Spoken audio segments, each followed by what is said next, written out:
Computador.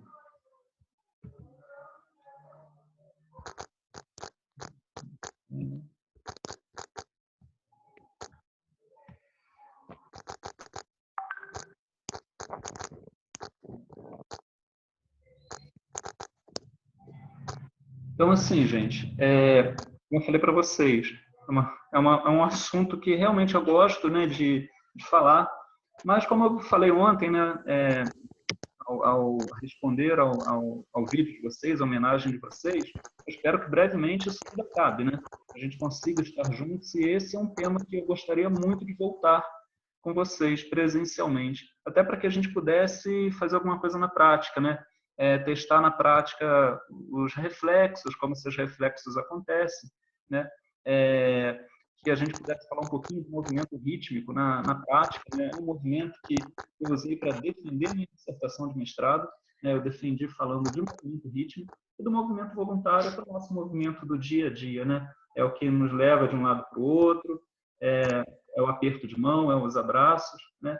Então, eu gostaria muito de estar falando isso tudo com vocês presencialmente. Mas vamos lá, vamos falar um pouquinho dessa organização do movimento, tá ok? Bom, essa primeira imagem aí, gente, que vocês estão observando, vocês observam uma moça, né, estendendo a mão dela, a imagem está cortada, mas aqui na frente havia um passarinho, né? Então, ela está vendo um passarinho ali, ela leva a mão até o passarinho. Então, o que acontece com isso? Ó, ela está olhando para esse passarinho ele está cantando, ele está emitindo um som, e essa energia física, né, do cantar do pássaro, né, vocês viram, a gente comentou, falou sobre isso, lembra? Que são ondas sonoras que entram pelo pavilhão, né, auditivo, pela orelha, ok? Vibram a membrana timpânica e esse estímulo físico, né, é transformado ali em energia elétrica ali, né? Assim como a visão também. A visão, qual o estímulo da visão? É luz. Então você pega essa luz, né, o estímulo físico, e esse estímulo físico ele entra pelo seu sistema nervoso ali. Ele é transformado em estímulo elétrico e chega até uma determinada área específica, né? No caso da visão, a gente sabe muito bem que é o lobo occipital. Quando a gente fala em movimento, é o contrário, né? O movimento, na verdade, é um estímulo elétrico que sai do sistema nervoso, de uma área que todo mundo já conhece, que é o giro pré-central do lobo frontal, ou área 4 de Brodmann. E essa energia, esse estímulo físico, ele é transformado depois em energia mecânica pelos músculos. Então, é o contrário, né? Então, é um estímulo do sistema nervoso que é transformado em energia mecânica, né? É o contrário da parte sensitiva, a parte motora ali. Então, isso é só para explicar isso. E para dizer também que são vários os estímulos físicos, né? Então, a gente sabe que são vários os tipos de energia. É a luz, é o som, não é isso? Então, é a visão, é a audição, é a química, né? O paladar, o olfato, né? Então, são todos, são diversos estímulos sensitivos. Assim como também, quando eu transformo esses estímulos do sistema nervoso em movimento, né, em estímulo mecânico, eu também tenho basicamente 3 tipos de movimento.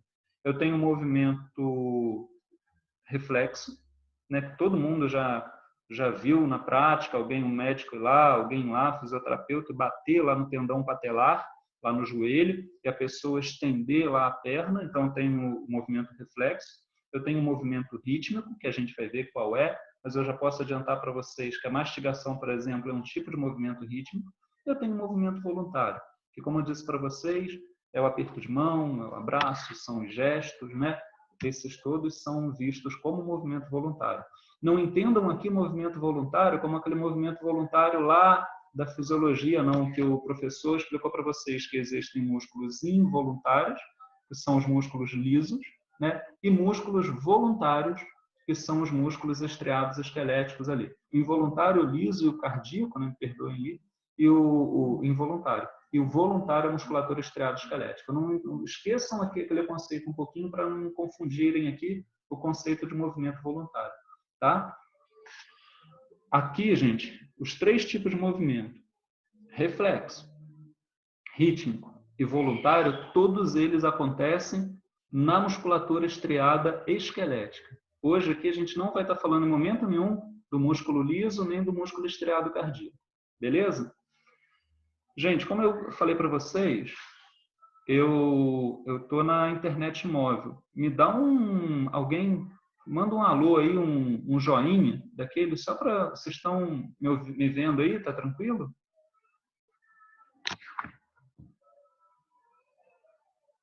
Galera, acho que caiu, né? Gente. Tô vendo, tudo normal. Então tá, gente, desculpa, é só porque, como eu falei para vocês, eu estou incerto de quanto tempo essa internet vai durar. Mas vamos lá. Pelo celular aqui eu estou vendo que está conectado. Bom, então assim, gente, esse primeiro slide aí, ó, o sistema nervoso constrói representações internas do mundo pela integração da informação proveniente dos diferentes sistemas sensórios. Né? Essas representações sensórias são as referências com as quais os sistemas motores planejam, coordenam e executam os programas motores responsáveis pelo movimento intencional. Então, vamos lá, gente. Todo e qualquer movimento, seja ele reflexo, né? Rítmico e voluntário, daqui a pouco a gente vai falar um pouquinho melhor disso. Mas, no primeiro momento, vamos pensar assim. Todo e qualquer movimento ele depende de uma entrada sensorial. Tá ok? Por exemplo, o movimento reflexo. O movimento reflexo, vocês vão pensar, poxa, mas que tipo de entrada sensorial é preciso para que o movimento reflexo aconteça?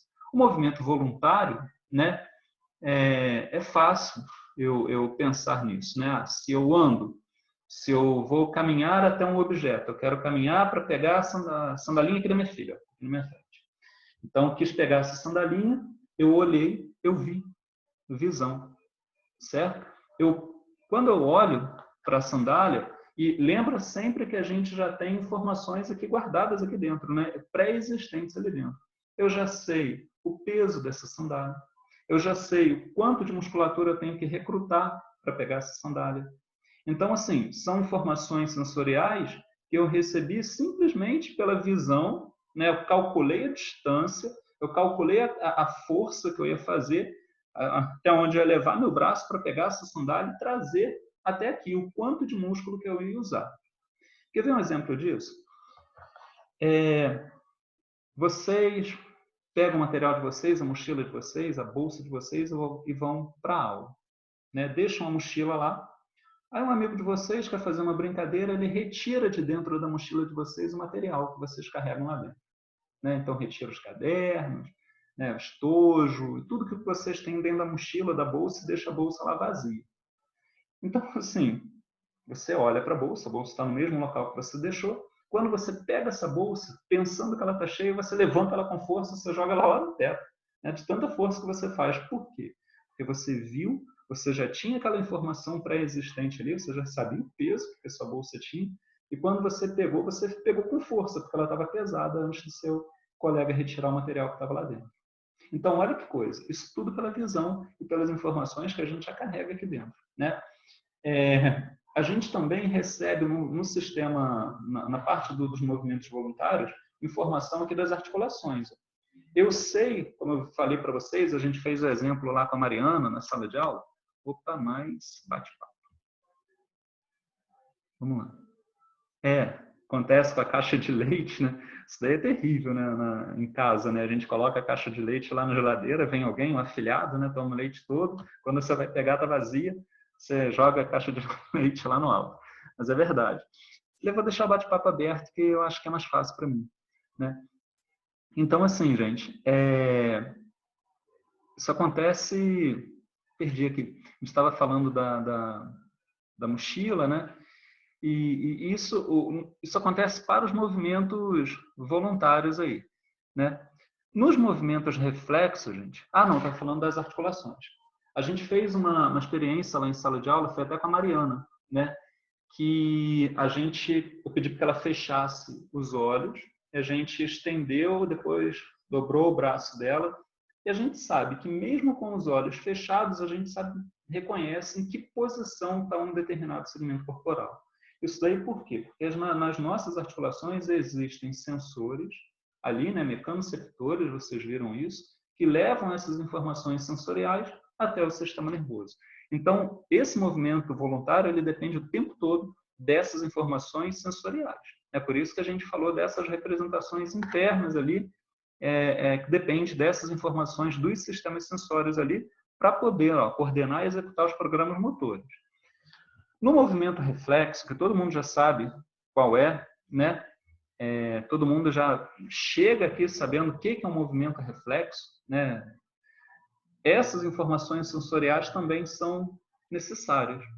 E como é que são essas informações sensoriais? É visão? Não, não é visão. Na verdade, nos movimentos reflexos, a principal informação sensorial é o estiramento muscular.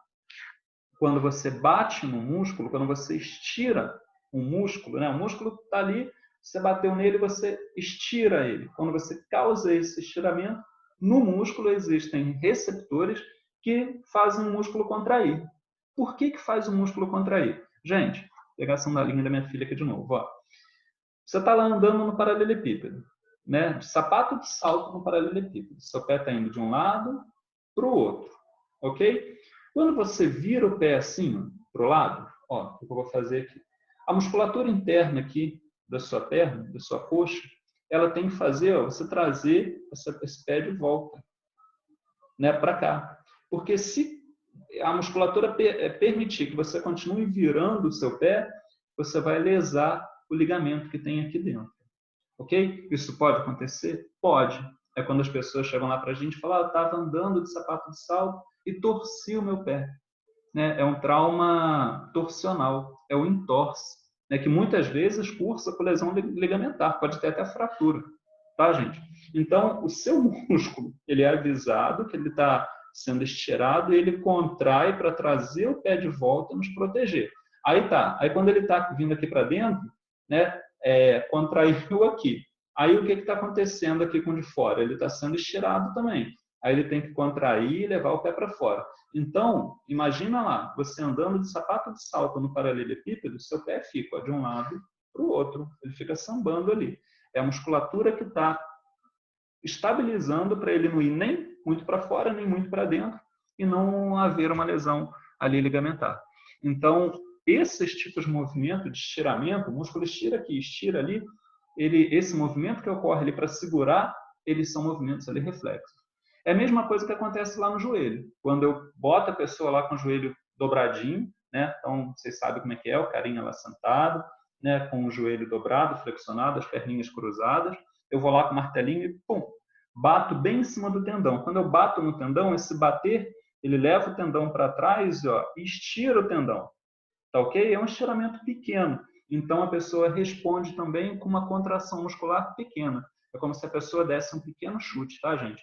Não pensa lá, quem é mais antigo aí que lembra do desenho do Pica-Pau, né? O Pica-Pau, quando fazia isso, o doutor ia lá com o martelo, dava uma martelada lá no joelho do Pica-Pau, ele dava um chute lá no médico, né? Às vezes chutava até com a perna do lado oposto ali, ou dava um Pica-Pau bonzinho, né? Então ele acabava fazendo isso. Não tem nada a ver com aquilo, não. É um movimento de fato discreto, pequenininho do pé. Isso é um movimento reflexo, tá? A gente vai falar sobre ele mais à frente. Mas qual o estímulo para isso? Qual a parte sensorial envolvida nisso? É um estímulo de estiramento. É um reflexo de estiramento muscular. A ideia original é proteger, né, a articulação que está associada com aquele grupo muscular ali. Tá ok? E o músculo também, para não deixar haver contusão muscular. Vamos lá, então. Beleza, gente? Tranquilo? Vocês estão aí? Ok. Deixa eu fechar um pouquinho aqui, minimizar o bate-papo aqui. Bom, como os sistemas motores do encéfalo e medula espinal nos permitem manter o equilíbrio e a postura, né?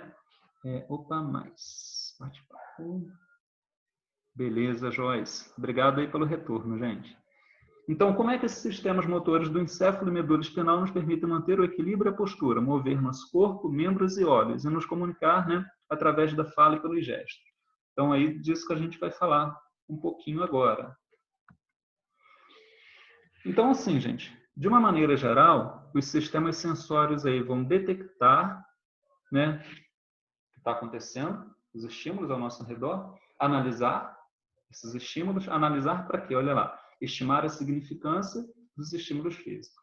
Lembra? Somente os relevantes serão atendidos, né? Os outros serão atenuados por um modelo de filtro ou bloqueados. Beleza? E os sistemas motores? Eles planejam, coordenam e executam os movimentos. Então, eles recebem essas informações sensoriais, aonde está a posição daquele objeto que eu quero atingir ou aonde eu quero chegar, né? Se eu vou andando, se é um piso regular, se é um piso irregular. Então, essas informações eu recebo visão, né? Articulação, também posso receber pela audição, né? A gente escuta falar, olha, é alto, aí vai devagar, desce por ali. Então, são todas as informações que o ambiente me dá, né? E eu pego essas informações, então planejo os movimentos, né? E o meu cérebro planeja isso tudo e depois eu vou coordenar. Para coordenar tem um cara que vai ajudar bastante. Quem é, gente? Vamos lá, bate-papo aí. Quem é que vai ajudar nessa coordenação motora aí? O cérebro planeja. O cérebro, ele, eu quero chegar lá do outro lado lá, né? Eu tenho que passar por aquela ponte. Quem que vai coordenar esses movimentos? Opa, sumiu o bate-papo. Manda mais um oi, só para aparecer para mim aqui, gente, bate-papo. Faz favor. Aí, bate-papo. Cerebelo, Amanda. Exatamente. Isso aí, né? Então, o cerebelo, ele é um dos componentes ali que estão ligados a essa coordenação dos movimentos ali. Coordenar esses movimentos, não esqueça. E dependendo do movimento, né, se é um movimento de locomoção, a gente se locomove em cima de dois apoios. Então, lembrem também do equilíbrio. Coordenação motora, equilíbrio e tônus muscular, né? Lá para o cerebelo. Vamos lá, vamos passar aqui. Vamos falar. Então, olha só esses movimentos aí, né? Essa pessoa, esse senhor aí, provavelmente pela mão ali é um senhor, né? Tocando piano, a bailarina, o Romário, né? O jogador de futebol de maneira geral. E a leitura. O que esses movimentos, gente, né? Esses movimentos graciosos aqui, a habilidade lá do Romário, a própria leitura, o que esses movimentos eles têm em comum? Como que eu posso, o que eu posso fazer para melhorar esses movimentos aí, gente? Vamos lá, alguém? Existe uma maneira de eu melhorar esses movimentos? Vamos lá? Responde aí no bate-papo, gente. Prática. Exatamente, Amanda. Prática, treinamento. É isso. Patrícia, condicionamento não está errado, não, se eu usar esse termo. Mas eu prefiro que vocês usem esse termo para animais, tá bom? Mas está certo, condicionamento. Mas é mais utilizado para animal, tá? Para a gente, a prática, o treinamento seria um termo mais adequado, tá? Deixa eu só mudar aqui um negócio aqui. Todos. Beleza. Show de bola. Então, ali, ó, voltando aqui, ó lá. Uma vez treinados, tem que usar o bate-papo aqui, os sistemas motores executam os programas motores para cada uma dessas habilidades com facilidade. Na maior parte das vezes, automaticamente. Então, é isso mesmo, gente. Por isso que um jogador de futebol, por mais que ele vá nascer com aquele talento, né, não é qualquer um que pode ser, né, mas não é qualquer um que chega a um nível profissional, porque o jogador de futebol profissional, ele nasce com aquele dom ali, né? Mas ele tem que treinar. Mesmo ele nascendo com aquele dom, ele precisa de treinar, de estar lá todo dia, treinamento diário, intenso, né? Assim como a bailarina, assim como o pianista, assim como a gente, para todo e qualquer movimento. Para a gente andar, a gente treina muito, gente. A gente passa meses treinando a andar, aprendendo a andar. E depois é a vida toda, né? A gente continua a treinar.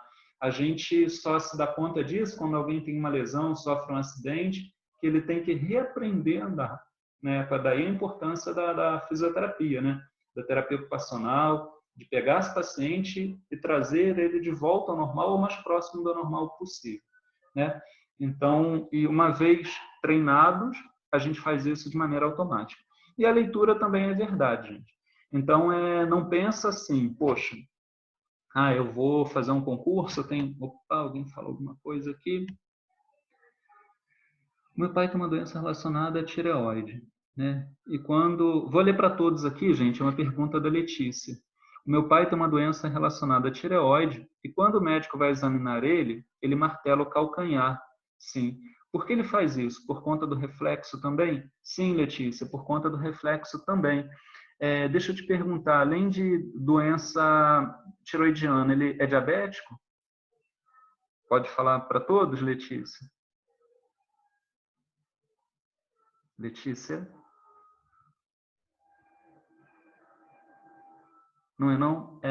Então, tem a ver com o problema da tireoide, sim, Letícia. A tireoide, na realidade, né, ela pode ter uma doença para mais, um hipertiroidismo, ou para menos.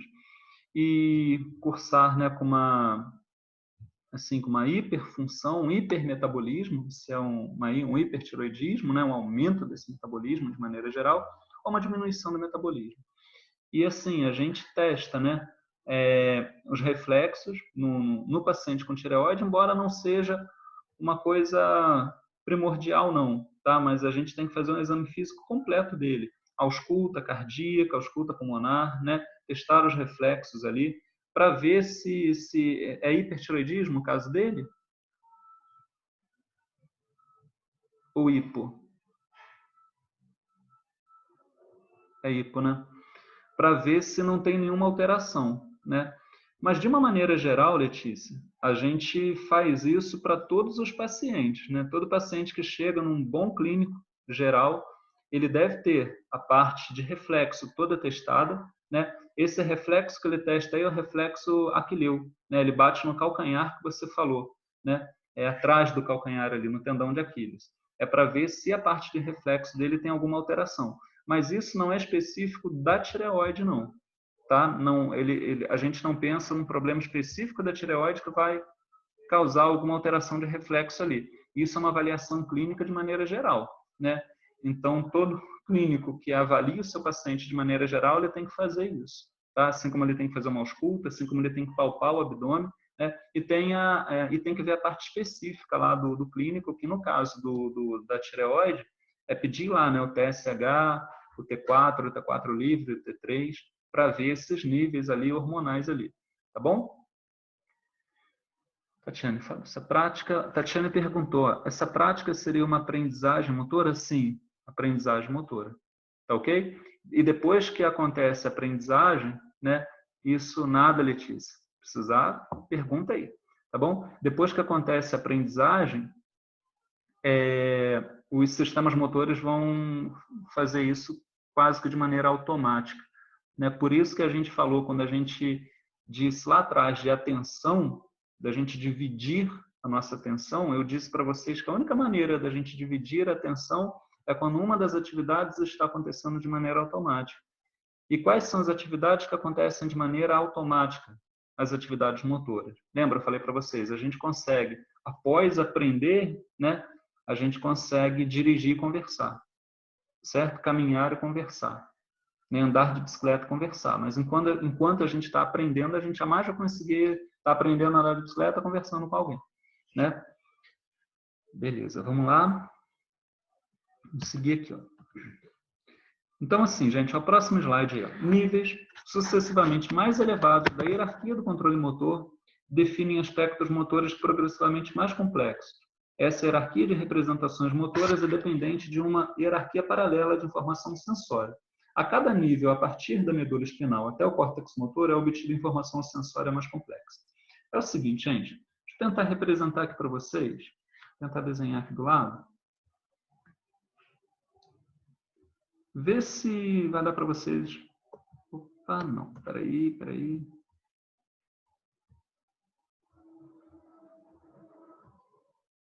Não testei isso antes. Ah, mas eu acho que vai dar certo. Vê se aqui dá para ver o desenho. Ah, não está saindo. Aqui saiu. Vou ter que fazer em cima do texto mesmo. Gente, isso que eu tentei representar para vocês é aquele velho desenho nosso de um cérebro. Todo mundo está conseguindo ver? De lado, tá, gente? Como se a cabeça do cara tivesse virada assim, ó. lá para a esquerda, né? Então, bom, agora aqui eu vou representar para vocês, ó, tá o cérebro dele ali.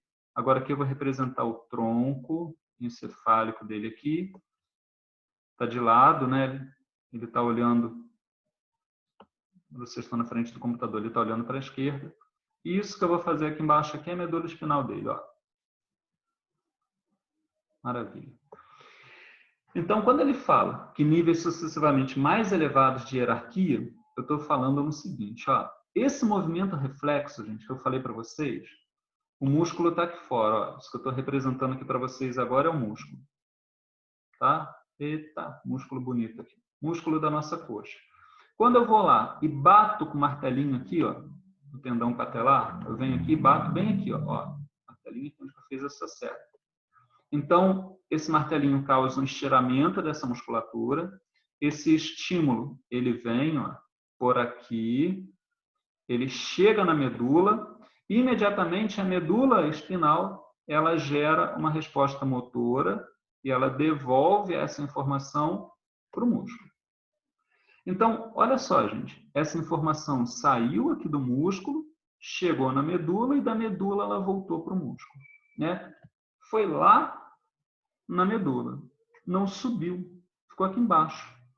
Bom, agora, para eu realizar um movimento, né, para eu pegar aqui a sandalinha, essa informação ela veio daqui de cima, ó, do meu cérebro. Veio desse ponto aqui do meu cérebro que eu estou mostrando para vocês. Esse é o giro pré-central, ou área 4 de Brodmann, que você já conhece. Fica lá no lobo frontal, na frente aqui, ó, do sulco central. Então, esse é o giro pré-central. Beleza, a informação partiu daqui.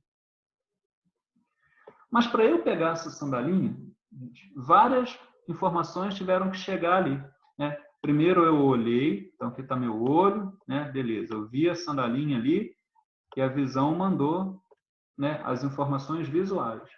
As articulações, aqui meu ombro, né, mandaram para cá, olha, seu braço está para baixo, né?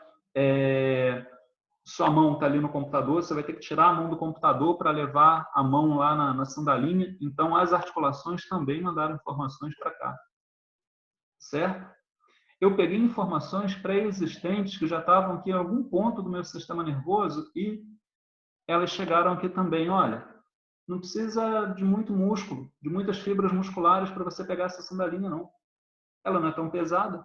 Então, assim, gente, o que eu quero que vocês entendam é que aqui, ó, é um nível sucessivamente mais elevado, né? Eu estou falando aqui em cérebro. Eu estou falando de um movimento voluntário, nesse segundo caso, que é, obviamente, muito melhor elaborado, muito mais fino, certo?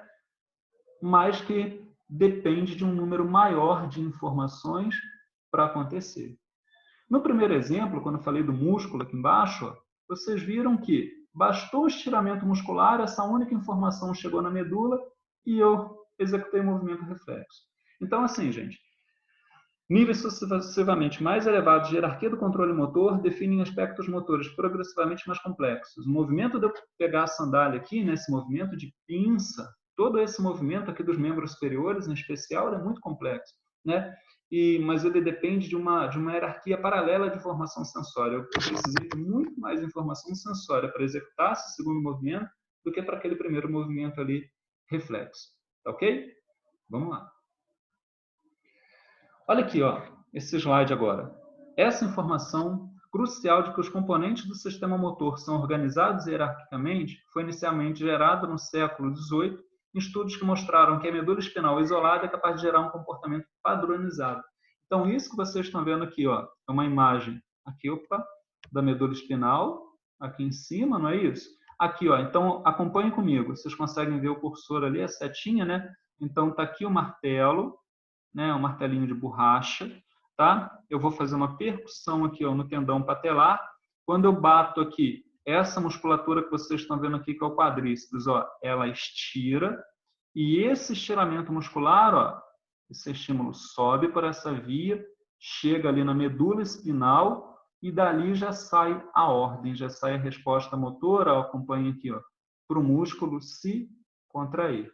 Aqui na imagem é até um exagero, né? Você vê que essa senhora aqui, ela dá o maior chute, né? Ela estende a perna e vai lá em cima.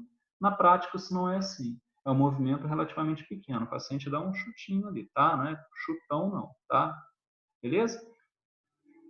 Bom, então, como a gente está falando aí, gente, basicamente, são 3 tipos de movimento que existem. O movimento reflexo, o rítmico e o voluntário. Então, são 3 características distintas de movimento, tá bom?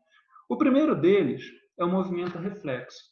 Então, assim, esse seria um slide importante lá para a nossa prova, né? As informações a respeito do movimento reflexo que vocês precisam gravar aí.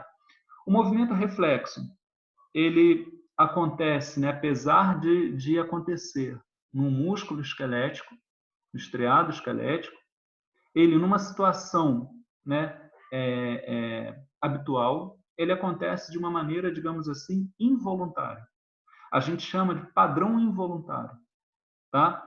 Então, o movimento reflexo, ele acontece de uma maneira involuntária, automática, certo? Beleza. A diferença... Oi, vamos lá. Alguém perguntou alguma coisa aí que fez um barulhinho para mim aqui. Manda mais um oizinho aí, só para aparecer a bate-papo aqui para mim, gente, por favor. Aí, obrigado, gente. Alguém perguntou alguma coisa? Acho que não, né? Porque fez um barulhinho, chega alguém te perguntar. Então, segunda coisa, eles são coordenados, tá, gente? Eles, apesar de serem reflexos, eles seguem um padrão. A gente espera que eles aconteçam de uma determinada forma. Então, eles são coordenados. A contração e o relaxamento muscular são desencadeados por estímulos periféricos. Gravem isso. Essa era uma informação importante. Isso já está na prova de vocês, né? Eu dependo de um estímulo periférico para que o movimento aconteça.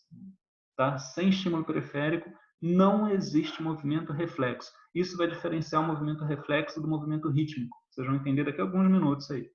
São produzidos por padrões estereotipados de contração muscular, caracteristicamente obtidos em animais nos quais as vias motoras dos centros encefálicos superiores para a medula espinal foram seccionadas. A gente chama isso de animal descerebrado ou animal espinal. Era o que acontecia com os meus ratinhos lá no mestrado. Tá? A gente pegava eles, né, e submetia eles a uma cirurgia onde a gente lesava a medula espinal desses animais. Então, a gente entrava com o catéter e fazia uma compressão. A gente inflava esse catéter dentro do canal vertebral, onde fica a medula espinal. Vocês viram isso lá na neuroanatomia, canal vertebral. E quando a gente inflava aquele pequeno catéter, comprimia a medula espinal do bichinho ali. Para que a gente fazia isso? Por que era por compressão? Porque é o principal tipo de lesão medular que acontece em humanos durante os traumas. Acidente automobilístico, né? Mergulho em água rasa, queda. Então, normalmente, o que acontece é uma lesão por compressão, que faz com que o indivíduo fique paraplégico ou tetraplégico. Então, o nosso estudo lá na Rural, né, era para tentar contribuir de alguma maneira para o tratamento dessas pessoas. Então, a gente testava isso em ratos, né, esse tratamento em ratos, e a gente simulava essa lesão em ratos. Então, a gente comprimia ali a medula espinal deles dentro do canal vertebral, e esse animal, então, ele tinha parcialmente uma interrupção desses estímulos. Parcialmente. Era uma lesão por compressão, tá, gente? Se eu fosse lá, pegasse um bisturi e cortasse a medula espinal dele, aí ele seria aqui, ó, um animal descerebrado, ou animal espinal. A medula espinal teria que ser seccionada, tá ok? Seccionada. Mas mesmo assim, gente, mesmo o animal que tem a medula espinal cortada, seccionada, ele continua a ter movimentos reflexos. Isso vale tanto para o rato, para o gato, para o animal, quanto também para o ser humano. O ser humano que tem a medula espinal completamente seccionada, ele nunca mais vai ter nenhum movimento voluntário. O cara teve uma medula espinal seccionada, ali ele ficou paraplégico, vamos dizer assim, cortou completamente a medula dele. Ele nunca mais vai conseguir andar. Pelo menos até hoje, né, o que se tem ali, tudo bem que agora os estudos, graças a Deus, têm avançado muito, né, mas andar, né, com movimento, com estímulo passando ali pela medula, não vai rolar mais. Mexer lá o pé, isso não vai rolar mais. Ah, eu quero mexer meu pé. Não vai conseguir, certo? Mas o movimento reflexo, se alguém for lá e bater com o martelinho lá no tendão patelar dele, vai existir. Às vezes, né, principalmente se for numa fase mais aguda, o movimento reflexo ele vai estar até exacerbado, vai estar até aumentado, tá? Bom, vamos passar aqui. Então, os padrões de contração muscular no movimento reflexo variam nos diferentes tipos de reflexo, né, dependendo dos tipos de receptores sensórios que são estimulados. Então, receptores musculares produzem reflexos de estiramento, que eu estou mostrando para vocês, é o que a gente vai falar mais hoje, né? Enquanto os receptores cutâneos produzem reflexos de retirada. Bom, gente, o que seria um reflexo de retirada? Só para a gente poder diferenciar do reflexo de estiramento. Estiramento, vocês já entenderam lá o pé. Vai para um lado para o outro, estirou aqui, contrai aqui. Estirou aqui fora, contrai aqui. E é isso que eu testo lá no patelar. Como é que seria um reflexo de retirada? Um cutâneo. A pele também é cheia de receptores. Se eu vou no receptor daquele e estimulo ele, como? Assim, Fábio? De diversas maneiras. Eu posso pegar um fósforo, né? Claro que jamais ninguém faria isso, mas pegar um cigarro lá, fuma lá com o cigarro e encostar na pele do indivíduo. O cara imediatamente vai tirar o braço. Ou aquele exemplo que a gente dá lá na neuroanatomia, né? Que a gente vai com um alfinetinho, pum, dá uma espetadinha no braço de alguém, alguém tira o braço fora. Isso é um reflexo de retirada, né? Os receptores estão na pele do sujeito. Bom, e daí eles podem ser classificados em profundos, né, o de estiramento superficial, o de retirada ali da pele. Nos reflexos, os músculos específicos que contraem uma resposta a um determinado estímulo variam com o local da estimulação, um fenômeno chamado de sinal local. Claro, né, gente? Se eu estimulo o músculo da coxa, a resposta, obviamente, vai acontecer na musculatura da coxa, daquele lado. Então, aquela brincadeira que a gente fez ainda há pouco do pica-pau, o pica-pau batia lá no joelho dele direito, ele estendia a perna esquerda, ele estendia o braço esquerdo para socar lá a cara do médico, né? Aquilo não rola, o sinal é local, tá? Aqui um exemplo, né? De um reflexo. Então, observem aqui o que acontece, ó. O cara está com a perna aqui fletida, ele está sentado, o pé dele não pode apoiar o chão.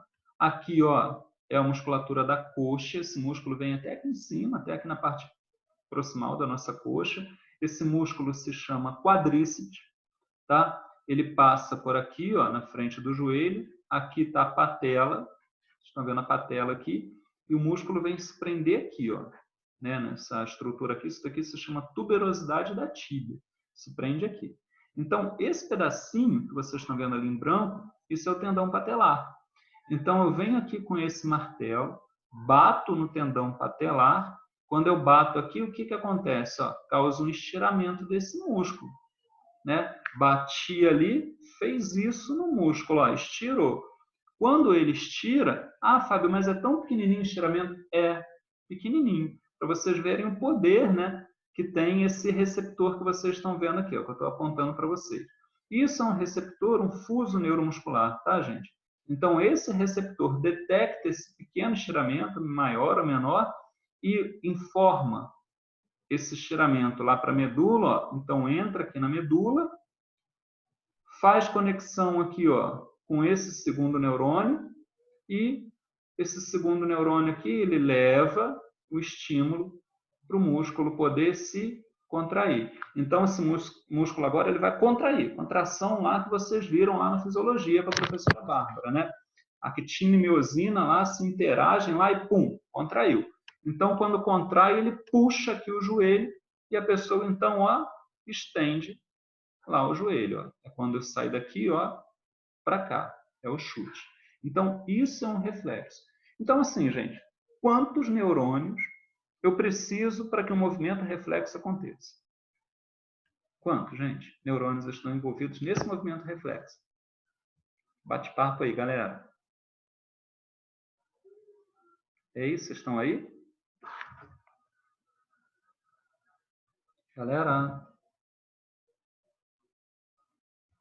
Estão.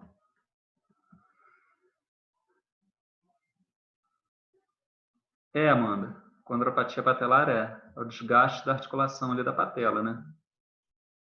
Mas não tem nada a ver com a perda desse movimento, não, tá?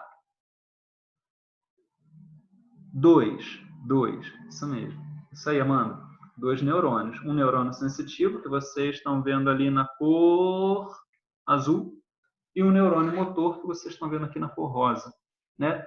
Então, vocês olham, ó, aqui está a medula. Lembra aqui, ó, da fissura mediana anterior da medula, aqui na frente. Então, aqui é a parte da frente da medula, aqui é a parte de trás da medula. Lembra sempre, ó, que o sensorial, né, as raízes são posteriores, então esse primeiro neurônio aqui, que vocês estão vendo de azul, é o neurônio sensorial, ele entra por trás, tá? Então, na raiz dorsal, entra aqui, ó, no corno posterior da medula, aí ele vem para chegar aqui no corno anterior, ó, e fazer sinapse com o segundo neurônio, que é motor. Então, ele sai aqui, ó, pela raiz anterior ou ventral, que é motora, e vai lá para o músculo. Então, é isso aí, mano. São 2 neurônios, um sensorial e um motor. Ok? Vamos lá, vamos seguir aqui. Aqui, de novo, mesma coisa, ó, né? O quadríceps, vocês estão vendo ele aqui, ó, esse músculo grande aqui da coxa. Aí aqui está a patela, aqui está o tendão do quadríceps, né? O tendão patelar. Eu vou ali com o martelinho, bato ali, estiro o quadríceps. A informação vem aqui, ó, por esse neurônio aqui que é sensorial. Mesma coisa, ó, entra aqui pela raiz dorsal ou posterior, né?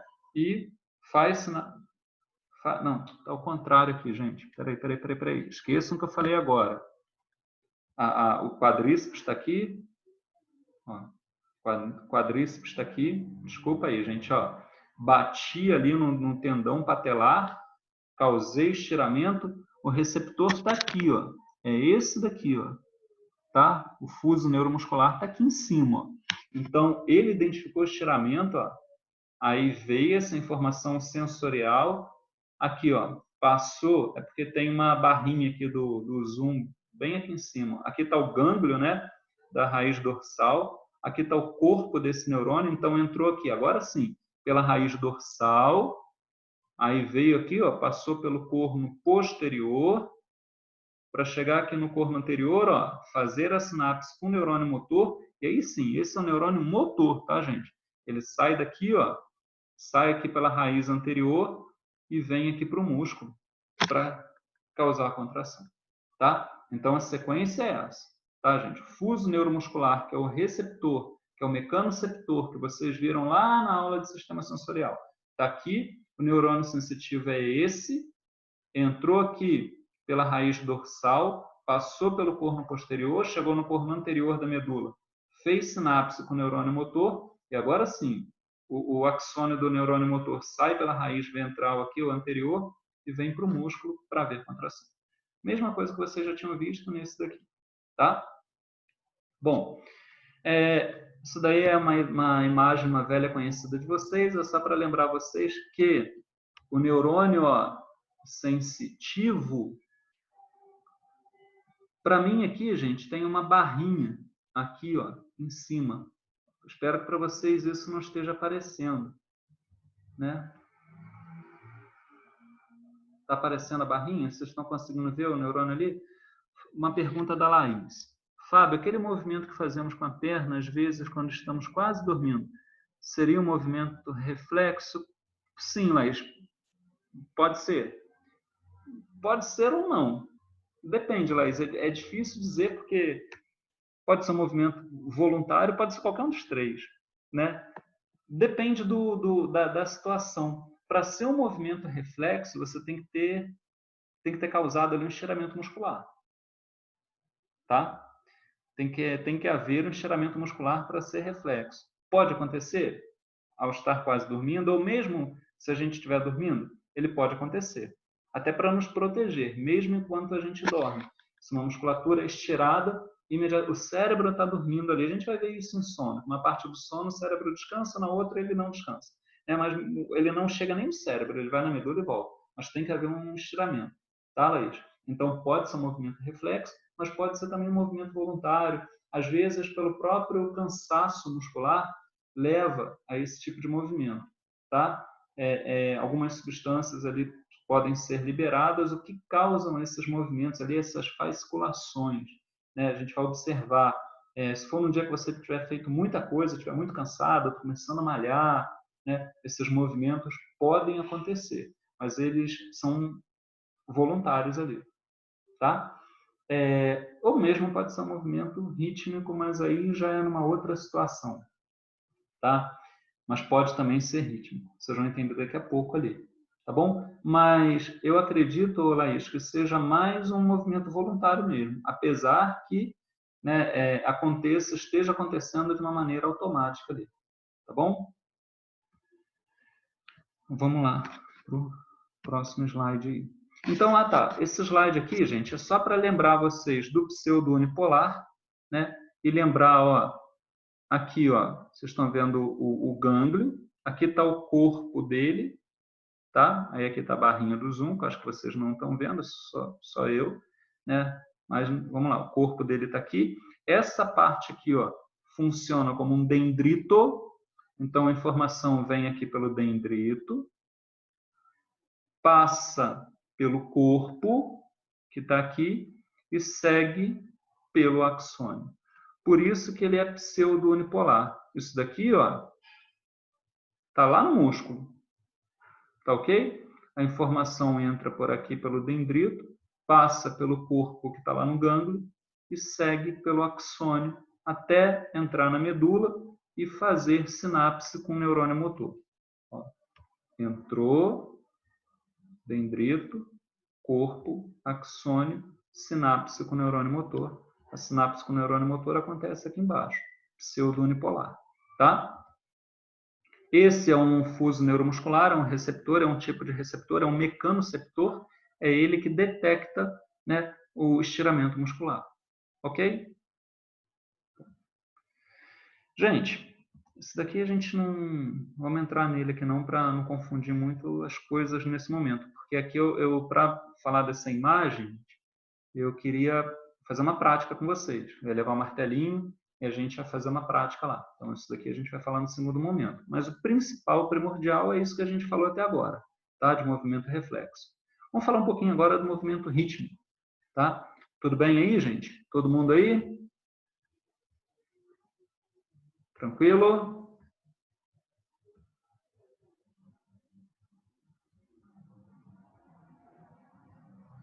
A Letícia mandou uma pergunta aqui, ó. Bom, vamos lá. Em algumas pessoas, quando está com ansiedade, a perna fica mexendo. Isso seria que tipo de movimento? Voluntário, Letícia. Voluntário, tá? Movimento voluntário. Vamos lá, Thaís. Beleza, galera. Olha, a internet móvel está melhor do que a outra, né? A outra fica me dando sinais ali que está caindo. Que beleza. Fazer sempre assim. Vamos lá, vamos falar um pouquinho de movimento rítmico aí. Padrões motores rítmicos repetitivos incluem desde a mastigação, a deglutição até o coçar, né? E o coçar, até contrações alternadas de flexão e extensão de cada lado do corpo, durante a locomoção de quadrúpedes. Beleza, gente? Então, o movimento rítmico basicamente é isso mesmo, gente. Na nossa espécie, ó, coçar, né? O mastigar é um tipo de movimento rítmico. A deglutição é o quê? É o engolir o alimento, né? São exemplos de movimentos rítmicos que acontecem na nossa espécie. A nossa locomoção, gente, ela não acontece, infelizmente, de maneira tão rítmica, não. Por isso que vocês vão ver daqui a alguns slides que nos ratos e nos gatos a gente tem uma recuperação, né, dos movimentos maior do que no humano. Então, quando a gente causa essa lesão... vamos ver, acho que alguém perguntou alguma coisa. Não. Quando a gente causa, né, uma lesão medular num ratinho, ele se recupera, a marcha dele muito melhor do que um ser humano. Isso por quê? Porque a locomoção em quadrúpedes ela é muito mais dependente... Opa! Ah, tá. Obrigado, Letícia. Que coisa, né? Verdade. WhatsApp. Obrigado. Então, a locomoção no ser humano, ela é muito mais dependente de centros superiores. A gente depende daqui, ó, do encéfalo. A gente, para andar, a gente depende muito da área 4 de Brodmann, tá, gente? Do cerebelo e de outras estruturas aqui encefálicas envolvidas na nossa locomoção. A nossa locomoção, ela é uma locomoção muito mais complexa, né? Para começar, a gente anda 2 apoios, certo? Então, a gente depende de uma informação muito grande, a gente depende do sensório, está o tempo todo muito ligado em tudo que está acontecendo, em visão, receptores aviarticulares, né? Equilíbrio. Então, o fato da gente ter migrado, né, para uma locomoção bípede fez com que, é um dos fatores que fez com que a gente dependesse muito mais desses centros encefálicos superiores. O rato, o gato, né, eles também dependem desses centros, mas assim, uma alternativa para eles é utilizar ali neurônios ali da própria medula, né, que vocês vão ver que é onde estão esses neurônios associados aos movimentos rítmicos. E aí o que acontece? Quando ele tem uma lesão medular, ele perde o contato com o encéfalo, mas esses neurônios da medula acabam assumindo, né, assumindo entre aspas, esses centros encefálicos ali, esses centros superiores. Então, o gatinho, o ratinho, mesmo lesionado medular, ele pode sim recuperar a sua locomoção. Não igual era antes, mas pelo menos parcialmente ele vai conseguir se locomover, tá? Bom, os circuitos de padrões motores rítmicos repetitivos situam-se na medula espinal no tronco encefálico, tá, gente? Em especial na medula espinal, tá? No tronco encefálico para aqueles nervos cranianos que vocês se lembram lá, tá? Especialmente o facial, né? Enfim, mas para os nervos cranianos ali do tronco encefálico, tá, gente? Embora esses padrões possam ocorrer espontaneamente, eles são mais comumente desencadeados pelos estímulos periféricos que ativam os circuitos envolvidos. Aqui, esse slide também seria importante lá para a nossa prova. E assim, gente, aqui está uma informação essencial. Esses movimentos rítmicos, diferente dos movimentos voluntários e dos movimentos reflexos, eles não dependem de estímulo periférico. Os movimentos rítmicos podem acontecer independente de estímulo periférico. Então, assim, nesse momento, a gente já estudou movimento reflexo e rítmico. Uma característica, uma diferença fundamental para o movimento reflexo acontecer, tem que ter estímulo periférico. E qual é o estímulo periférico do movimento reflexo? Estiramento muscular ou estímulo cutâneo aqui? Vamos falar só de estiramento muscular. Então, para ter movimento reflexo, tem que ter estiramento muscular. Movimento rítmico. Ele precisa de estímulo periférico para acontecer? Não, gente. Não precisa. Então, aqui, ó, vamos ver aqui o movimento rítmico. Olha só, gente. Passando uma moto aqui. Isso que vocês estão vendo, essa imagem, ela é do Kandel, né? Até aqui, ó, Kandel. É a Bíblia lá da neurociência. Então, o que está mostrando aqui para vocês? Ó, esse quadro em preto aqui, gente, ele está mostrando um exame, que é um exame de eletroneuromiografia, tá? Um exame muito comum que a gente faz no dia a dia, né? Então, isso daqui está mostrando atividade no músculo tibial anterior, que é o músculo que fica na parte da frente da nossa perna, da nossa canela. Canela tem a perna, tem um osso ali que é a tíbia, bem debaixo da pele ali, mas lateralmente ali a ela tem um músculo que é chamado de tibial anterior. É esse músculo tibial anterior que permite com que a gente puxe a ponta do nosso pé para cima. Então, quando a gente puxa a ponta do nosso pé para cima, é o tibial anterior que a gente está contraindo. E o gastrocnêmio, né, é a musculatura posterior da nossa perna. É ele que permite que a gente faça o movimento de levar a ponta do pé para baixo, como se a gente estivesse acelerando um carro. Esse exame aqui, na verdade, ele foi feito em um gato, depois que esse gato teve a medula espinal dele seccionada, cortada completamente. Então, olha aqui na imagem, ó, medula espinal, ó, seccionada. Então, a medula espinal dele, ó, foi cortada.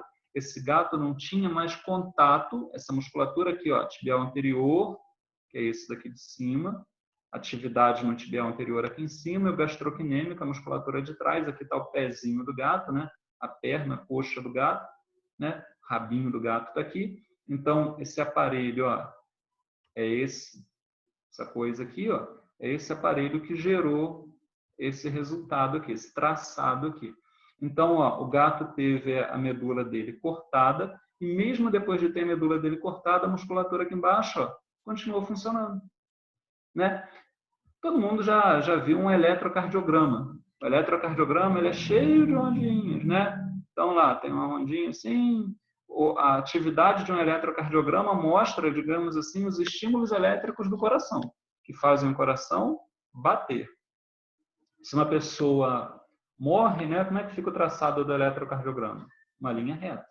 Então, se eu tenho traçado, essa pessoa está viva, né, gente? Então, aqui, ó, a linha não está reta. Igualzinho aqui. Então, traçado aqui. Mostra a atividade elétrica desse músculo, mesmo o músculo não tendo contato com o cérebro. E quando que esse traçado foi obtido? Esse gato ele foi colocado sobre uma esteira. Então, botaram uma esteira para gato. Esteira ergométrica, né? Ele estava com a pelve dele, ó, essa parte aqui da pelve, ó, sustentado. Então, a pelve dele estava sendo segurada por um suporte, né, para não deixar o peso dele apoiar em cima das pernas, senão ia dificultar esse movimento, né? Então o peso dele estava sendo sustentado aqui e mesmo assim, depois da medula dele ser seccionada, ele ainda fazia alguns movimentos ali do andar, da marcha, né? Bom, uma outra coisa interessante para a gente observar nesse slide. Olha aqui, ó, a medula está aqui, cortada, né? Agora, olha para isso. O que é isso daqui, gente? Essa ponta aqui, o que é isso? Quem pode me responder aí? Onde que eu estou com a seta aqui, ó? Isso é o quê? Hein, gente? O que é isso daqui, ó? Onde que eu estou com a seta? Deixa eu ver se alguém falou. Vocês estão aí, gente?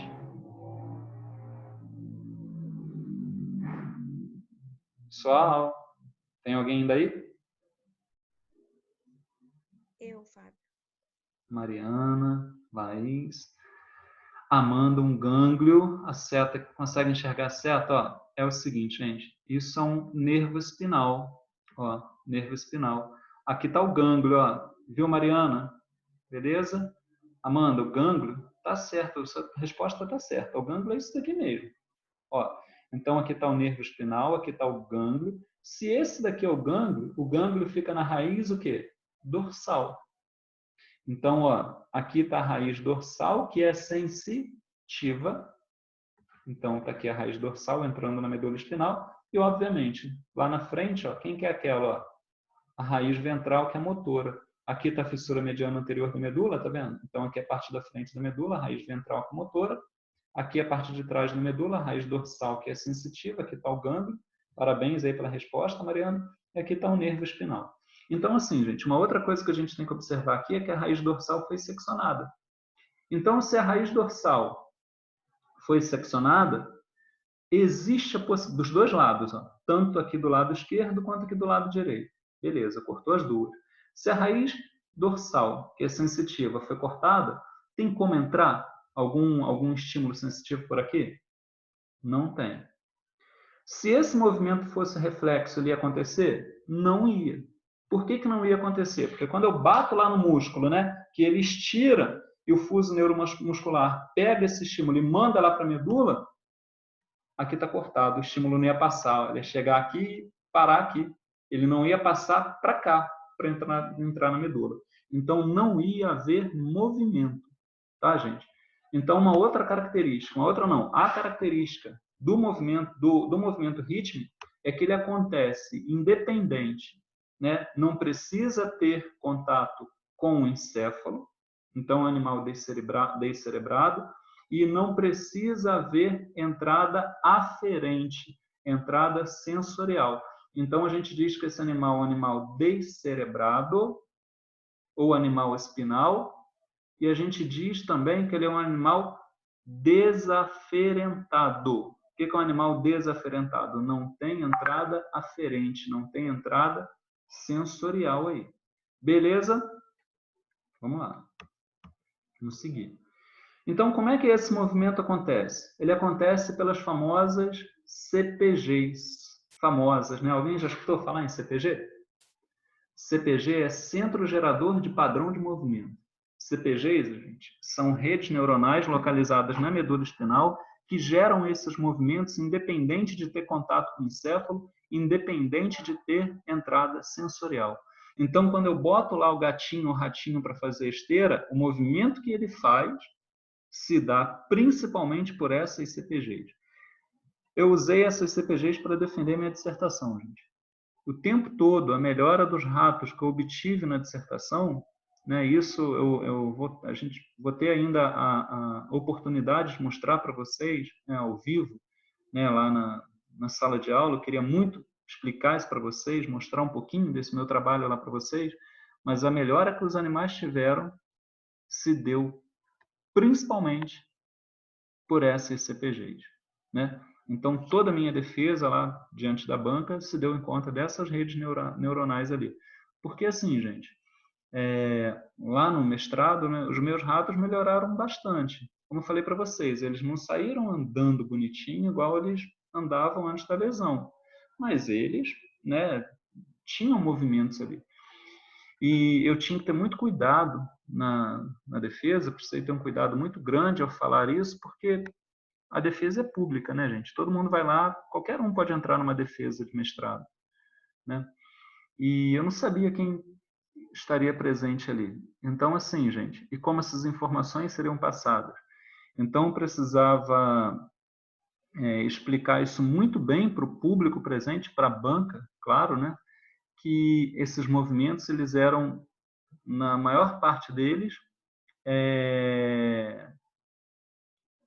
originados nessas CPGs, para não criar falsa esperança. Por que isso, gente? Os animais utilizam muito bem esses CPGs, a gente não. A gente não. Então, assim, ser humano que tem uma lesão medular, gente, ele, vamos falar assim, né, dificilmente vai voltar a andar, né? É duro ter que dizer isso, mas se o paciente nos perguntar, e daí a importância de vocês estarem do lado do médico, né? Se o paciente, quando tem uma lesão medular grave, ele perguntar para vocês, eu vou voltar a andar? Sim ou não? A resposta para ele, né, se a lesão medular é grave, se já passou aquela fase aguda, se a gente já avaliou ele, viu que a lesão é grave, a resposta para ele é não. Você não vai voltar a andar. E aí, quando você defende um trabalho desse, você mostra para ele que você causou uma lesão no rato, o rato voltou a andar, você pode causar uma falsa esperança nele. Puxa, mas será que eu volto a andar? O trabalho lá do cara deu resultado lá promissor. É o que está acontecendo agora com o coronavírus, né? In vitro é uma coisa, na prática pode ser outra. Então, assim, isso tem que ser deixado bem claro para a pessoa. Pode não funcionar. Eu não tenho ainda um resultado para dizer que ó, esse tratamento funciona. É igual lá. Lá ainda era uma situação pior ainda, que eu sei que em humano não ia ter aquele resultado tão bom quanto teve em animal, né? Então não podia criar essa falsa esperança. Então os animais, os ratos e gatos, usam muito melhor esses CPGs. Nós temos esses CPGs, tá, gente? Mas a gente é metido. A gente preferiu utilizar aqui em cima redes encefálicas. Então a gente anda, o nosso andar, a nossa locomoção, os nossos movimentos voluntários, né? Todos eles são muito dependentes de redes encefálicas. Tá ok? Essas CPGs, então, ó, centro gerador de padrão de movimento, tá? São redes ali de neurônios que se localizam na medula espinal e eles geram um padrão rítmico de atividade motora. Então, na gente, isso está muito mais ligado ao coçar. Mesmo assim, gente, muito pouco. Tá? Esse coçar também vale muito mais lá para o cachorro que fica se coçando, lá para o gatinho. Até o nosso coçar, o nosso mastigar, o nosso deglutir, apesar de poder, né, ser executado por essas redes, acabam também sendo dependentes de centros encefálicos. Então, quando você tem uma lesão de repente encefálica lá, dependendo da área que você lesa, infelizmente o paciente não vai conseguir deglutir, ele vai precisar de uma sonda nasogástrica para poder se alimentar, porque essas CPGs não são muito bem utilizadas pela nossa espécie. E isso não depende da nossa vontade. Fomos programados assim, né? ela normalmente é modificada por informação sensorial. Olha essa informação. Pode ser modificada por informação sensorial, mas ela não é dependente dessas informações. Ela acontece em animais desaferentados, tá? Vamos lá. Isso daqui é um exemplo. Isso é um peixe primitivo, uma lampreia, tá? Aqui, ó. Tá até aqui, ó. Lampreia, um peixe primitivo, como se fosse uma cobrinha ali. E isso é só para explicar o nadar da lampreia lá. Ela usa o tempo todo essas CPGs. Isso daqui é uma CPG, ó. Vocês estão vendo aqui embaixo, ó. É uma CPG, tá? Mas não vem ao caso agora não. Tá bom? Bom, e por último, a gente vai falar desses movimentos voluntários. Por que eu disse que isso não vem ao caso agora, gente? Isso daí eu queria explicar para vocês junto com a dissertação de mestrado. Eu queria mostrar para vocês um pouquinho de como foi a minha defesa lá. Mas aí, assim, gente, para ficar legal, eu precisava muito de mostrar os vídeos que eu fiz lá dos ratinhos, né? Antes, durante o procedimento de lesão, treinamento prévio, treinamento posterior. Então, isso tudo foi documentado com vídeo. Os ratinhos andando lá para pegar a marquinha das patas dele. Então, eu ia passar o vídeo explicando. Mas, assim, eu percebi que o vídeo aqui no Zoom, ele agarra. Né? A gente tentou alguns vídeos aí nas primeiras aulas e eu acho que ele dá uma bloqueada. Então, eu preferi não colocar para não perder. Ia ser inútil, né, colocar aqui nesse momento esses vídeos.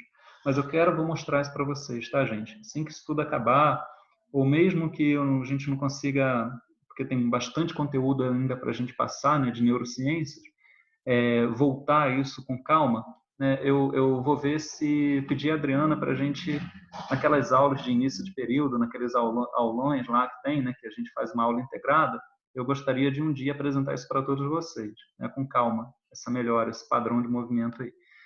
Mas vamos torcer para que acabe logo e dê tempo da gente ver, né, sem comprometer os outros conteúdos mais de final de período, lá ao vivo. Né? Eu mostro isso para vocês lá, essa parte da dissertação. Tá bom? Esses vídeos e comento cada um deles.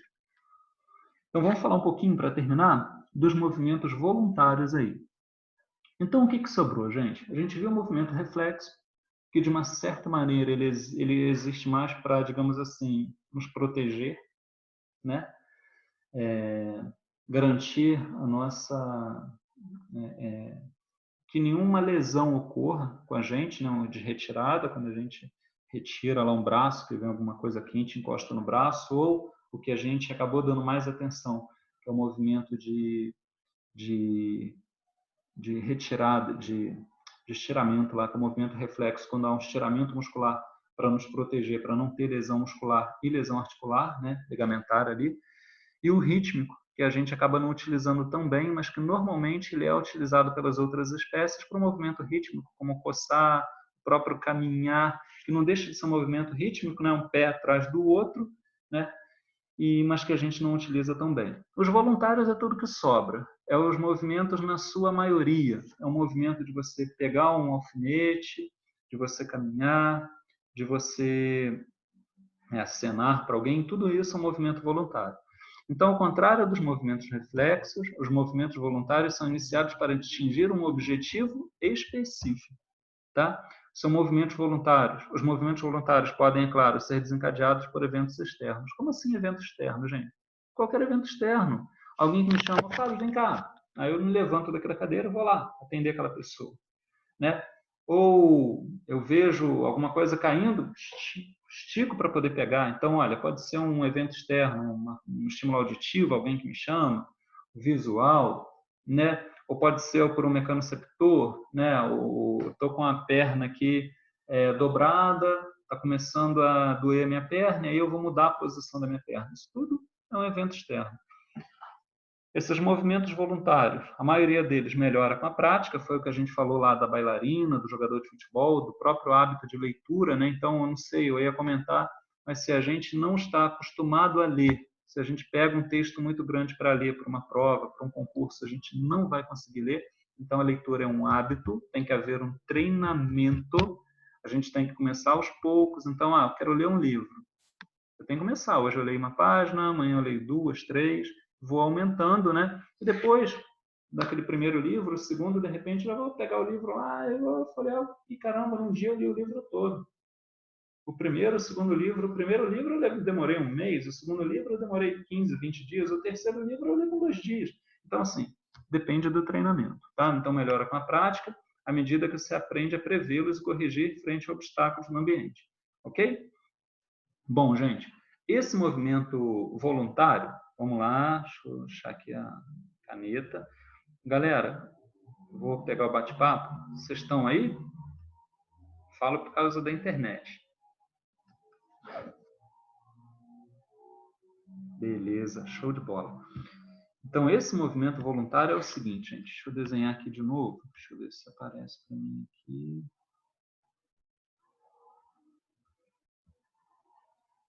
Show de bola. Obrigado aí, gente, pelo retorno aí. Agora eu não estou conseguindo achar a caneta aqui do... apareceu. Esse movimento voluntário, vou fazer o desenho lá do primeiro período, que a gente já fez ali hoje, ó. Cérebro aqui, né, de lado, o tronco, o encefálico aqui, e aqui, ó, quem está aqui, a medula espinal.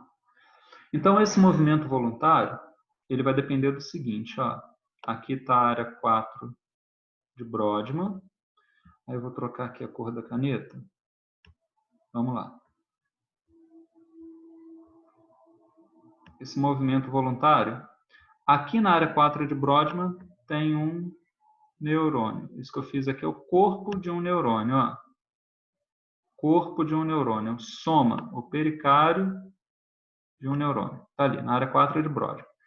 O axônio desse neurônio sai daqui, desce, passa pela cápsula interna, passa aqui pelo tronco e vem, ó, para cá, para a medula.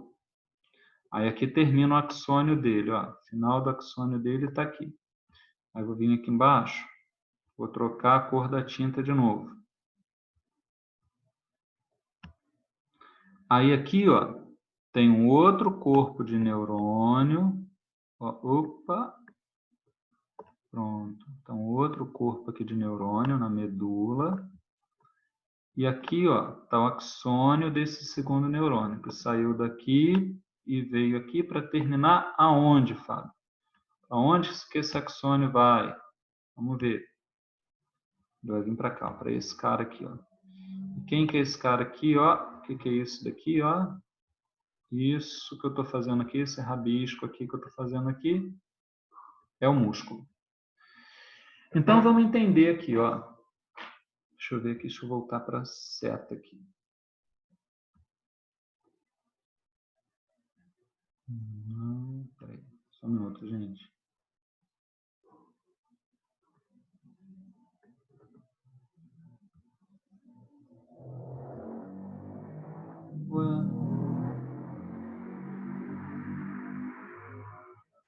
Seta, beleza. Gente, então aqui, ó, o encéfalo, né? A área 4 de Brodmann está aqui. Nessa área 4, ó, isso que vocês estão vendo aqui, esse desenho bonito, é o corpo do primeiro neurônio. Vocês já viram isso? Que é o primeiro neurônio motor, que é a célula gigantopiramidal de Betz, né? Olha lá, reparem que eu tentei desenhar o corpo dele, ó, de maneira piramidal. Tá vendo? Fiz um triângulo aqui, ó. Então, esse é o corpo do primeiro neurônio. A área 4, vocês sabem muito bem que ela é a área responsável pela motricidade voluntária, pelos movimentos voluntários. Então, o corpo desse primeiro neurônio está aqui, o axônio dele sai daqui, passa pela cápsula interna, desce, passa aqui pelo tronco, ó, e vem terminar aqui na medula. Aonde que ele termina na medula? No corno anterior, que é motor, lembra? O corno anterior é motor, o corno posterior é sensitivo. Então, ele termina no corno anterior, fazendo sinapse com o segundo. O segundo neurônio é esse que está aqui. Olha o corpo dele, ó. Esse segundo neurônio ele sai aqui da medula pela raiz anterior. Lembra que a raiz anterior é motora? Já vou ver, acho que tem pergunta ali, tá? A raiz anterior é motora e ele vai para o músculo. E aqui, ó, ocorre o movimento. Então, a ordem saiu daqui da área 4 de Brodmann, o giro pré-central do lobo frontal, desceu, esse primeiro neurônio desceu, foi até na medula, no corno anterior, fez sinapse com o segundo neurônio motor, tá? E o axônio do segundo neurônio motor chegou até no músculo. Deixa eu ver aqui, espera um pouquinho. Não me perguntou não, desculpa. Então, assim, gente, isso que vocês estão vendo aqui, esse desenho bonito aqui, é o tracto córtico-espinal. Por que do nome tracto córtico-espinal? Tracto, né? O tracto é um feixe de axônios, de fibras, um monte, né, gente? São milhares de fibras ali que formam, né, que descem juntas ali, que formam esse tracto. Córtico-espinal, porque vai do córtex até a medula espinal. Então, daí córtico-espinal. Então, essa informação passa por esse tracto córtico-espinal. Vamos ver o que eu desenhei aqui na imagem de cá. Ó. Aqui, só que aqui está de lado, né, gente? É a pessoa olhando para lá. Aqui, ó, do jeito que eu desenhei para vocês. É o indivíduo assim, olhando para o lado esquerdo. E aqui, ó, é de frente. Pessoa de frente, um corte assim, um corte frontal ou coronal. Então aqui, ó, tá o giro pré-central do lobo frontal. Essa bolinha aqui é essa coisinha que eu fiz aqui para vocês. Tá ok? O axônio, essa linha que eu desenhei aqui, tá aqui, ó. O axônio descendo, passa aqui pela cápsula interna. Aqui é o local, né, eu já falei lá na neuroanatomia, onde ocorre a maioria dos AVCs. Então, passa aqui pela cápsula interna, passa pelo tronco, ó, mesencéfalo, ponte, bulbo, né, até chegar aqui na medula espinal, ó, vindo até o corno anterior e para aqui no corno anterior, para esse primeiro neurônio. Né? Na verdade, ele faz sinapse com o segundo, que não aparece aqui, ó, que iria sair por aqui onde está a seta para chegar lá no músculo. Então, a ordem vem desse giro pré-central e desce até o músculo. Tá? Vamos lá.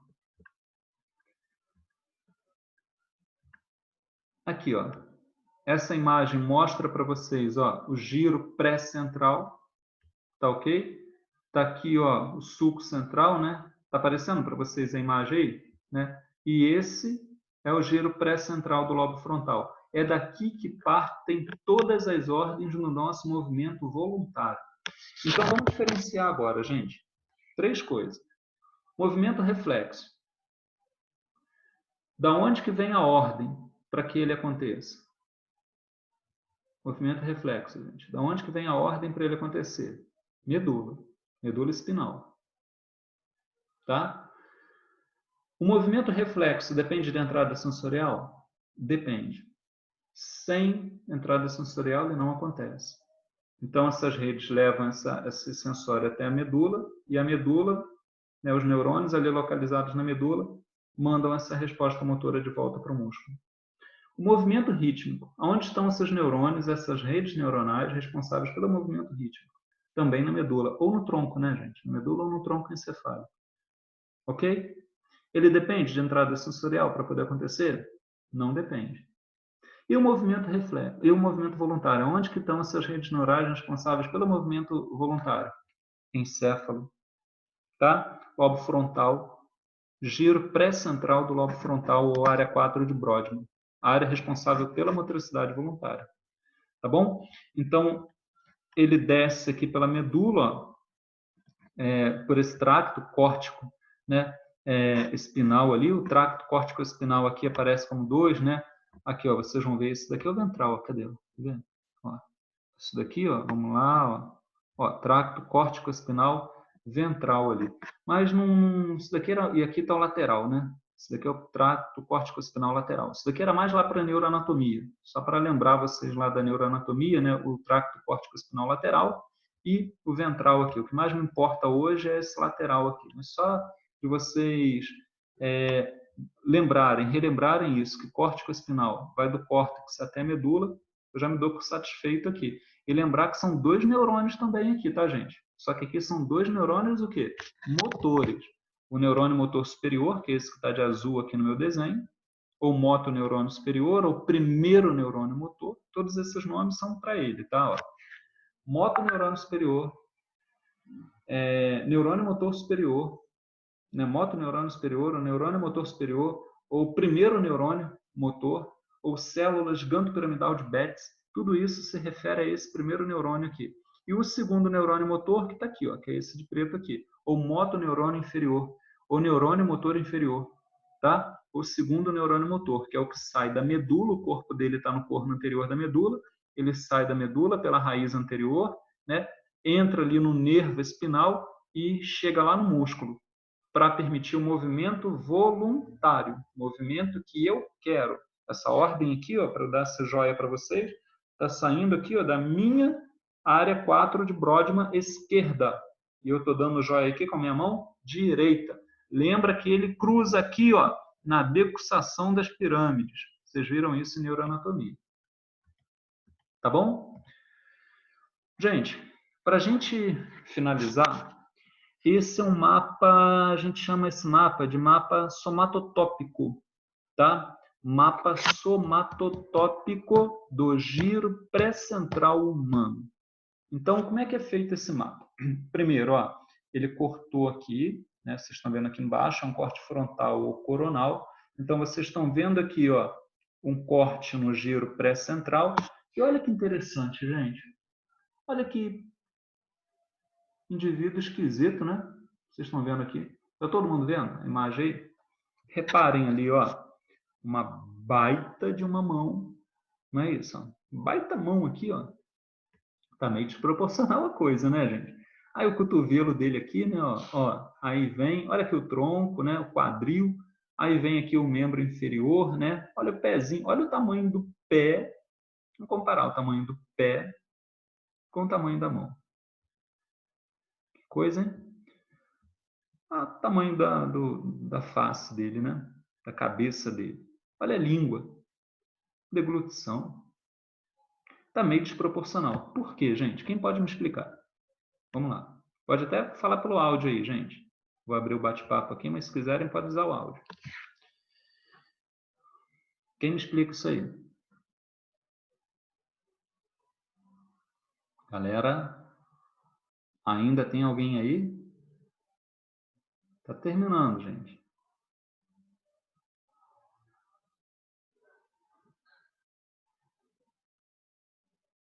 Vamos lá. Joyce, Laís, Letícia, Amanda, Mariana, Lara, vamos lá. Quem me explica aí? Mapa somatotópico. Qualquer coisa, gente. Não precisa dar explicação não. Por que está desproporcional?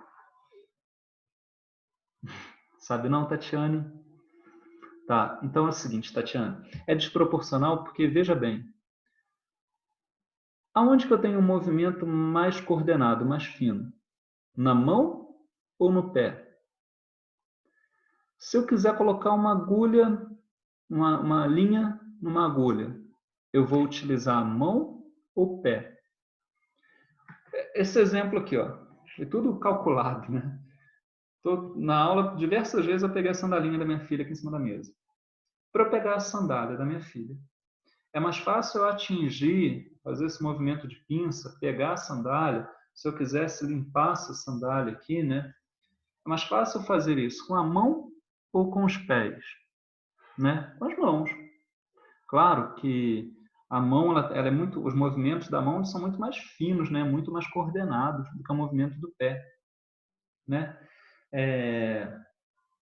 Bom, a face, né? São tantas as expressões faciais e tão importantes elas são, não é isso? Né? De preocupação, de alegria, de tristeza. Então, a face, a própria deglutição, a língua, quando a gente fala, né? A língua está envolvida na deglutição, né? Na mastigação, na fala. Então, essas funções motoras da língua são muito importantes.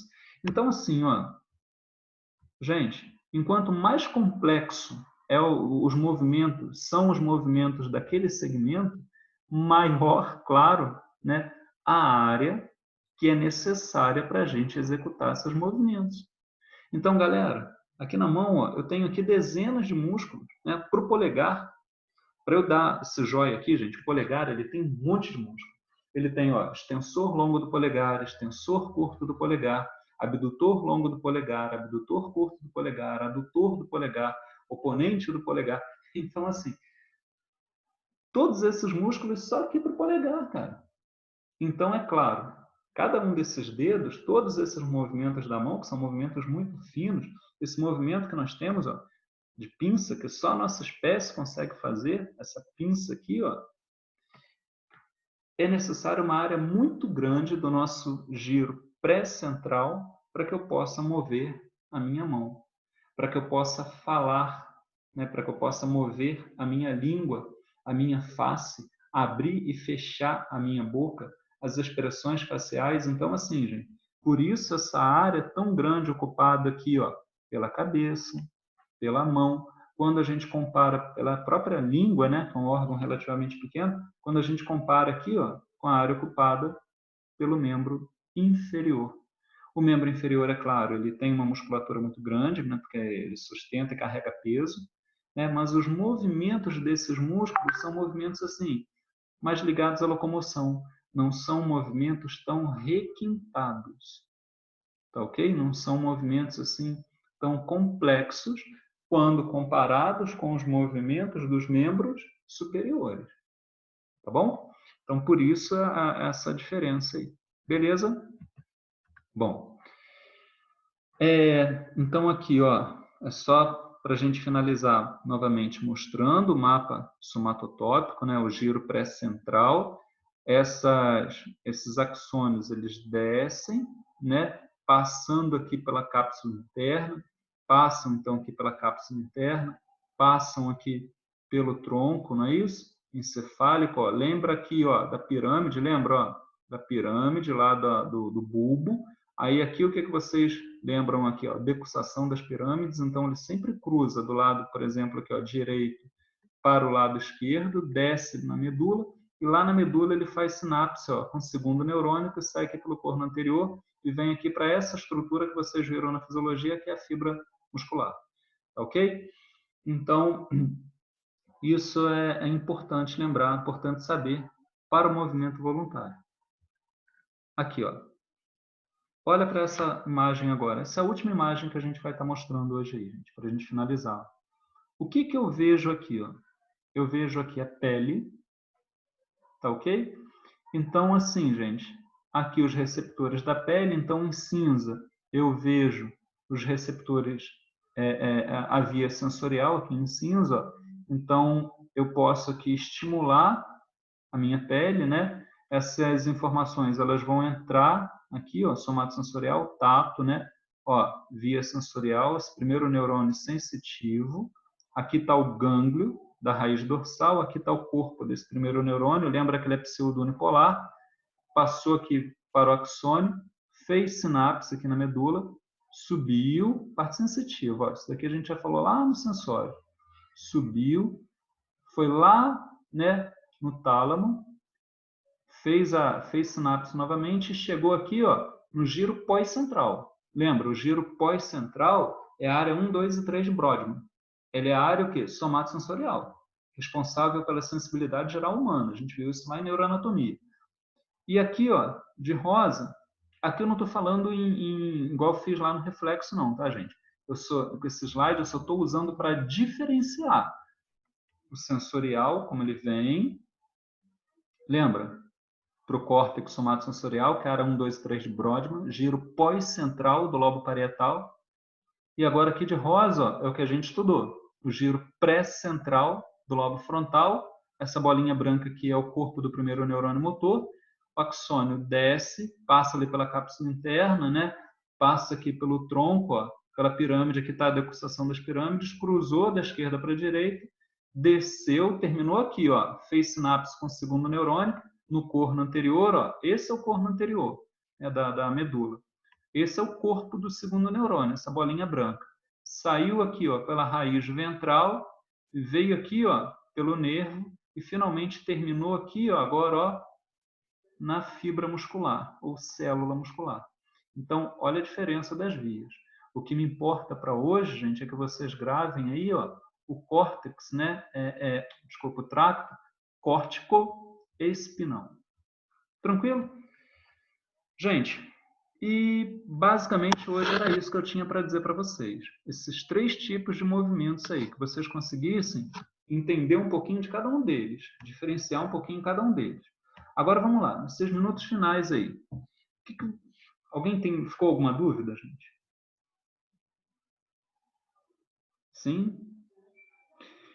Esse assunto, gente, como eu falei aqui no decorrer da aula, é um assunto que eu gostaria muito de voltar, assim que isso tudo acabar, brevemente, se Deus quiser, voltar isso um pouquinho com vocês. Porque, assim, é movimento. Então, nada melhor do que estudar movimento do que testando os movimentos, né? Do que a gente lá dentro da sala de aula e poder testar um movimento reflexo, movimento rítmico, né? A gente simular um movimento rítmico, eu poder mostrar para vocês os vídeos da minha dissertação e o movimento voluntário, a gente poder testar como a gente ia fazer lá na aula passada, né? De memória de trabalho. Alguém aqui conseguiu lá abrir o Gênios? Conseguiu lá ver o aplicativo lá?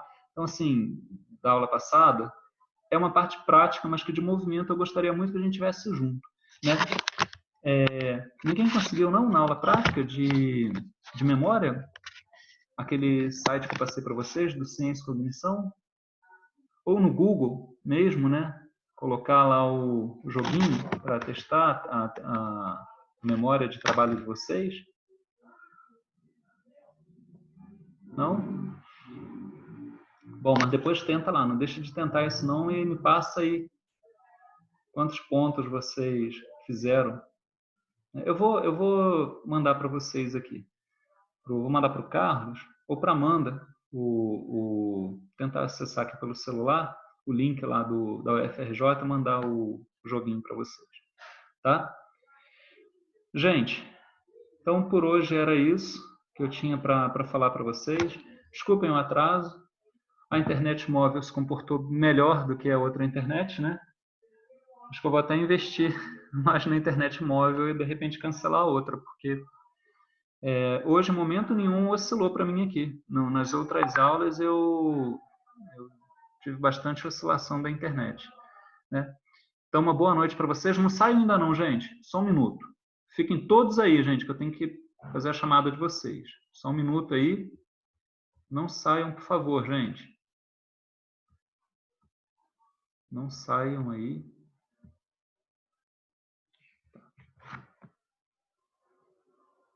Só um minuto.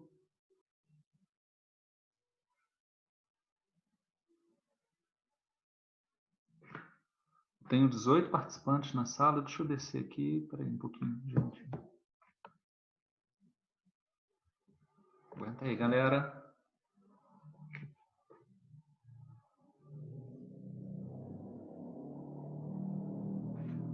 Beleza, gente. Show de bola.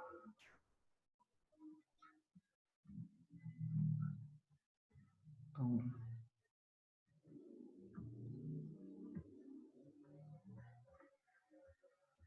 perdi um pouquinho aqui agora.